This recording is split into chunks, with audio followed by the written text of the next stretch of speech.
yun. Another question din from Jeffrey for Miss Mela. Okay, Miss Mela, the question is, what new elements or twists can viewers expect in this upcoming season compared to your previous ones? Hindi ko pa siya pwedeng sabihin, pero sa moment of truth, maraming pagbabago. Sa Sparks Giving, maraming dapat asahan na twist and turns. And I think yung twist and turns, lalo na sa Sparks Giving, can actually ignite more potential and deeper conversations kung paano mag-i-interact yung isa't isa pag nalaman nila kung kanino binigay ng isang camper yung kanyang spark. So yun yung dapat abangan pagdating sa Sparks Giving. Moment of truth-wise, I think ito yung isa sa mga pinakamagagandang segments ng Sparks Camp because we learn and we get to know the campers even more because they're unafraid, they're very courageous to lay their secrets out. And through those conversations, hindi lang nakikita yung individuality, but also the shared experiences ng queer community. And I'm sure maraming makaka-relate dun sa mga kwentong ibinahagi ng ating mga campers. Thank you so much, Miss Mela. We are so excited. So guys, kailangan moment of truth or time will tell lang talaga sa season 3. So I'm so sorry, Sir Jeffrey, if we didn't answer your question. Kailangan mo muna panoorin yung season 3. Thank you so much, Sir Jeffrey. Ito, next naman, we have some questions from social media for our campers. One by one daw to. Okay. Campers, what was the toughest challenge emotionally and physically that you guys faced during the season 3 camp? Gusto mo ikaw ulit or si Ans naman muna? Si Ans muna. Okay, go Kyle. Sorry, what's the question again? The question is, what was the toughest challenge emotionally or physically that you faced during the camp? Yes. No spoilers. Okay. Okay, so some challenge was when we got picked up, our phones were also surrendered. So the whole time that we were there, we had no connection to the outside world. So all we had was were each other actually. So mahirap siya na parang as a person working sa marketing industry, I'm used to knowing everything, knowing a lot of things because that's my job. And for me not to have my phone for a week, that's very challenging. Ayun, physically naman parang madaming hardships din sa mga challenges, yun yung mga kailangan yung abangan. Thank you so much, Ans. Okay, yes, Julia. Okay, for me naman yung toughest challenge was to express myself. Actually, I've been known na loud, liberated, and sometimes explicit online. Pero iharap mo ako sa ibang tao, ibang usapan ko. So, manood po kayo, makikita nyo talaga a different side of me. And makikita nyo rin yung struggle ko during that camp. Thank you, Julian. Okay, Aaron, go.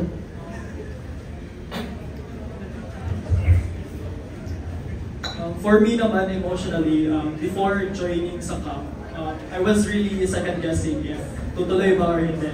Kasi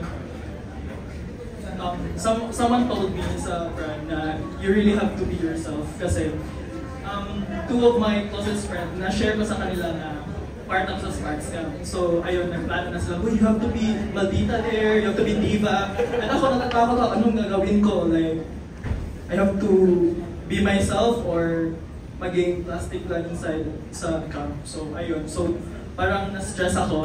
And then, Jairo advised me na you really have to be yourself. So, ayun. So, yeah. Thank you. And I thank you. Thank you so much, Aaron. Okay, next, Joe Word. Well, for me, the hardest thing is to really disconnect. For a person who's running a company 24/7, parang ang hirap mag-disconnect sa outlook and just for you to be open to sa mga kasama within the camp. So that's basically my emotional challenge, for me to really open up to sa mga people na kasama ko. Kasi parang mahirap, di ba? Siyempre, tinanggal ka naman ng communication, tapos bigla ka sinala within other strangers. So for me, medyo kailangan ng konting adjustment. So that's basically the hardest part of me joining the camp. I can imagine, grabe no. Parang, imagine kung may wall kayo, tapos you only have 4 days to get to know the people around you. Grabe, medyo challenging talaga yun. But thank you so much, Joer, for sharing. For the musical naman, basta abangan nyo na lang. Wala naman masyadong challenge. Naman. Okay, abangan natin sa season 3 ng Sparks Camp. Okay, go Edward. Sa physical aspect ko na, syempre may dala po ako kasi nag-gym. So, yun na sila na po kasi naging first family ko na yun, yung mga gym mates. So, kinailangan ko po sa akin na parang i-represent sila. So, medyo malaki yung pressure ko. So, abangan nyo na lang kung ano. Thank you, Edward. Okay, Kim. I would say emotionally, ako kasi hindi ako mabilis na papasok ng tao sa life ko. I'm very selective with the people that I let in. So to be put in a place where you're with complete strangers, I thought it was difficult to allow myself to be vulnerable. But Mother Mel and the rest of the people there reassured that it was a safe space. And so that reassurance gave me yung, like, just what I needed for me to open up. And I think sa physical naman, definitely the first challenge. Ooh. Pero may may bonus naman yun. So. Oh my gosh, can't wait to know what the first challenge is. Thank you, Kim. Okay, Thank you. Harold, go. Thank you. Diba yan? Thank you. So yun, yung pinaka-toughest sa akin, parang lahat ng may mentally, emotionally, physically. Lahat? Yes. Sobra. So yun, physically syempre nakakapagod. Sobra. Yung mga challenges namin talagang pang straight, pang survivor of the Philippines ang atake. Tapos syempre, yung mentally kasi wala kaming phone on shooting days, wala talaga. So as sanay kang mag-social media and communication sa family. So sobrang hirap. Hindi siya madali kasi dala mo lang libro sa kwarto, matutulog ka, hindi mo mababalitaan kung ano yung update sa outside world, SPBB. Yes, diba? And then, mas pinaka-toughest sa akin yung emotionally. Kasi, bago ako pumasok dun sa camp is, meron talaga akong pinagdadaanan. Talagang, hindi siya biro and bawal ko rin siya i-spoil kasi dapat siyang abangan. Pero so yun, abangan nyo And then, so yun, talagang, ang hirap din kasi hindi mo kilala and sa tao, sanay naman ako makisama kasi nag-work ako sa in person. I used to dance everyone. So sanay ako sa audience, sanay ako makisama. And then, you know, my God, my nose is bleeding. And you know, the Bluetooth device is connected successfully. So yun, sanay ako sa tao, marunong ako makisama, makibagay. Hindi ako nahirapan doon. Kasi nga, di ba, kanal humor tayo. So, ang nahirapan lang talaga ako sa emotionally. Kasi, dapat magbaback out na ako. To be honest, magbaback out po dapat ako dito sa Sparks Camp. And, abangan nyo na lang kung ba't ako magbaback out. Pero tinuloy ko naman. Ano ba talaga? I love it. Thank you so much, Harold. Oh my gosh. Feel ko muntik mo na i-spoil eh. Pero wag na. Wag na natin. Oo, abangan na lang. Okay. Yes. Thank you, Harold.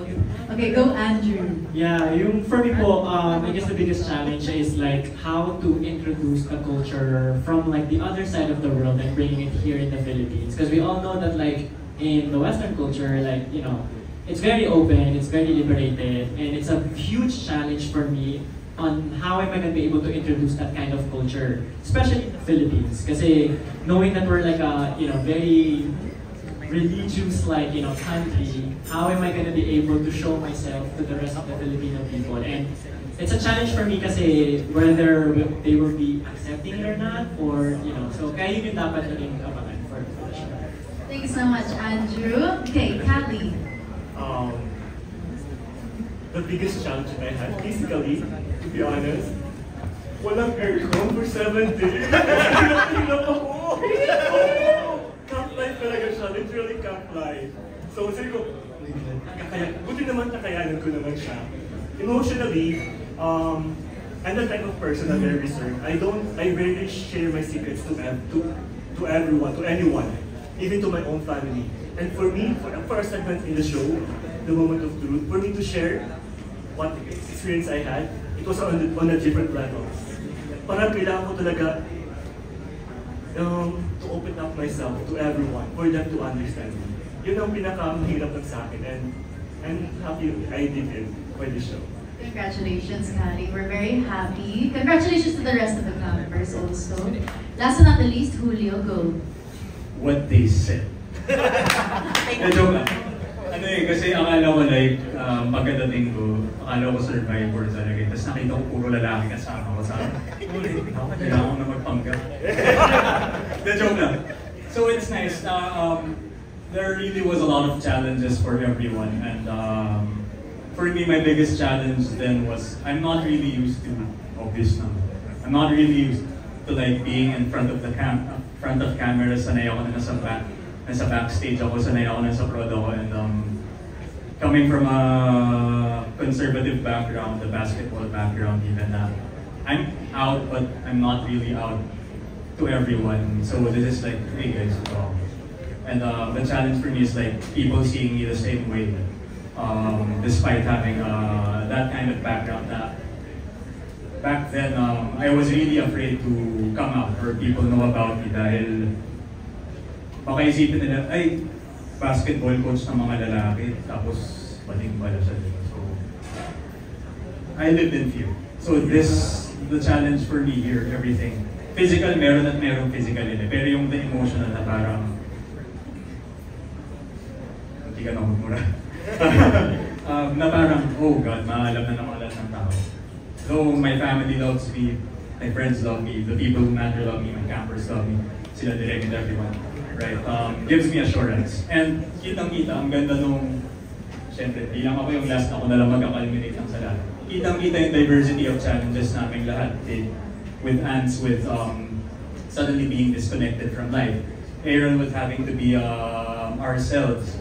Julian with what Julian said na para Mela, take over ko muna ha. With Julian having people having to know a different side of us. Joer being on the go all the time. Edward fighting for representation. Kim opening his doors. Harold with the uncertainty and the biggest problem for me. The biggest challenge sa aming lahat. And then with Andrew sharing na we are in a conservative country. This is a liberated show. And then Ken Kali opening up talaga to people who matter. And yun. So parang, yeah, there are challenges and it's really finding the right people, the community and the family that you have that will elevate yourself, your emotions and all that. So I thank you. Oh, hindi ko maalala sinabi ko. Thank you so much, Julio. Yes.